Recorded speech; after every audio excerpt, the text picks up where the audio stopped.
Hello guys, welcome to Wonder Education Academy. So guys, आप जैसा कि पता है कि हम लोग थ्योरी बेस्ड अकाउंटिंग कर रहे थे, मतलब अकाउंट्स की हम लोग थ्योरी चल रही थी हमारी।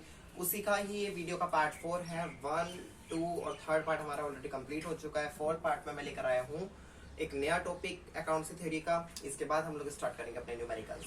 तो बेसिस ऑफ अकाउंटिंग आज हम सीखने वाले हैं। बेसिस ऑफ अकाउंटिंग के अकाउंट्स के कितने बेसिस होते हैं। तो बेसिकली अकाउंट्स के हमें 2 बेसिस देखने को मिलते हैं।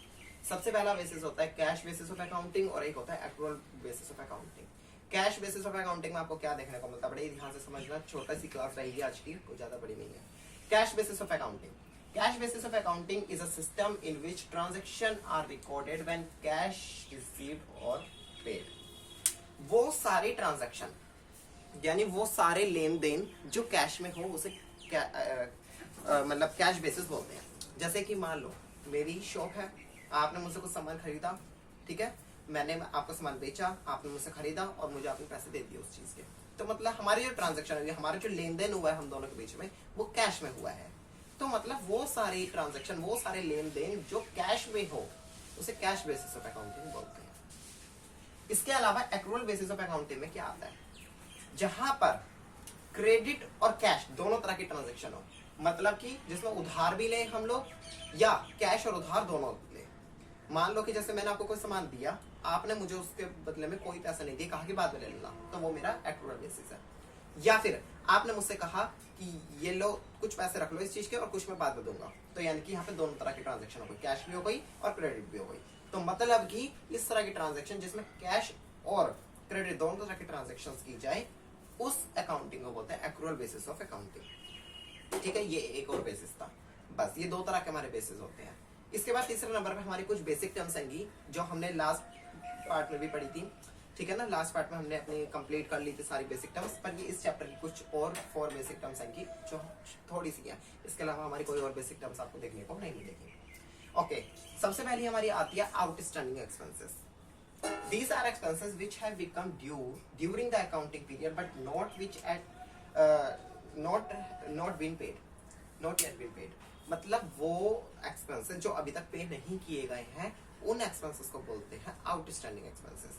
मतलब फ्यूचर में मुझे कुछ एक्सपेंसेस पे करने हैं बट अभी तक मैंने नहीं किए हैं, मुझे पे करने हैं वो फ्यूचर में, अभी नहीं किए हैं, तो मतलब वो एक्सपेंसेस मेरे लिए आउटस्टैंडिंग एक्सपेंसेस है। ठीक है, आई होप समझ में आया होगा। प्रीपेड एक्सपेंसेस क्या होते हैं, वो एक्सपेंसेस जो फ्यूचर में होने वाले हैं बट मैंने उनको पहले ही पे कर दिया। मान लो कि मुझे पता है कि मैं फ्यूचर में जाकर अपने कंपनी के लिए असेट्स खरीदूंगा, उस असेट्स की पेमेंट मैं पहले ही कर आ गया, तो मतलब क्या हुआ, वो एक्सपेंसेस थे मेरे लिए जिनको मैंने पहले ही पे कर दिया। अब मैं जाकर बाद में वो चीज लेकर आ जाऊंगा। ओके, अक्रूड इनकम क्या होती है, it is an income which has been earn during the accounting period but not yet have been received.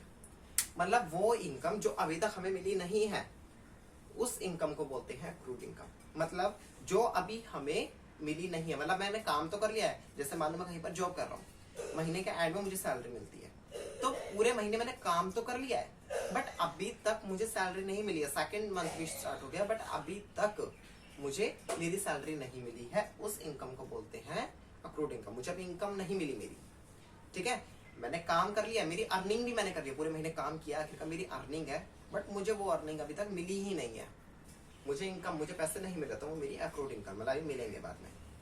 Okay, income received in advance, वो इनकम जो एडवांस में मिल जाए। जैसे कि मैंने कहा कि जब हम जॉब करते हैं तो हम महीने के एंड में हमें सैलरी मिलती है, बट वो सैलरी क्या हुआ, हमारे जो मालिक है, जो हमारे बॉस होते हैं, ओनर होते हैं, ठीक है, उन्होंने क्या कहा, हमें एडवांस में ही सैलरी दे दी, कहा कि ये लो एडवांस पकड़ो और अब तुम पूरे महीने काम करते रहो।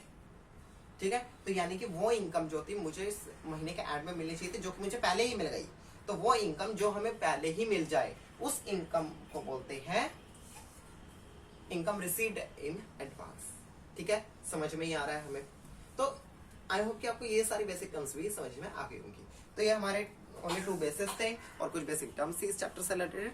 अब हमारी जो है जो बेसिक थ्योरी थी वो हमारी कंप्लीट हो चुकी है। इसके अलावा जो मैंने आपको बताया था थोड़ी बहुत और थ्योरी वगैरह बची है इधर उधर की, हम उनको बाकी की वीडियोस में कंप्लीट कर लेंगे। बट अब हम लोग नेक्स्ट 5th पार्ट से हम लोग अपने स्टार्ट करने वाले हैं अपने कुछ न्यूमेरिकल्स। ठीक है, जिस चैप्टर का नाम होगा हमारा अकाउंटिंग इक्वेशन। काफी इंटरेस्टिंग चैप्टर है, सो सबसे पहले अगर आपको वो करना चाहते हो तो सबसे पहले आपको ये थ्योरी जानने की बहुत ज्यादा जरूरत है। तो अगर अभी तक किसी ने हमारी लास्ट पार्ट्स वीडियो के नहीं देखे हैं तो पहले जाकर उनको देखिए, उसी के बाद इस वीडियो को फिर आप मतलब नेक्स्ट न्यूमेरिकल वाली वीडियो को देखना। ओके, सो अगर आपको मेरी वीडियो पसंद आई हो तो प्लीज चैनल को सब्सक्राइब करें, वीडियो को लाइक करें और हमारी वीडियो को ज्यादा से ज्यादा शेयर करें। सो गाइज मिलते हैं हम लोग नेक्स्ट वीडियो में, तब तक के लिए thank you and bye bye.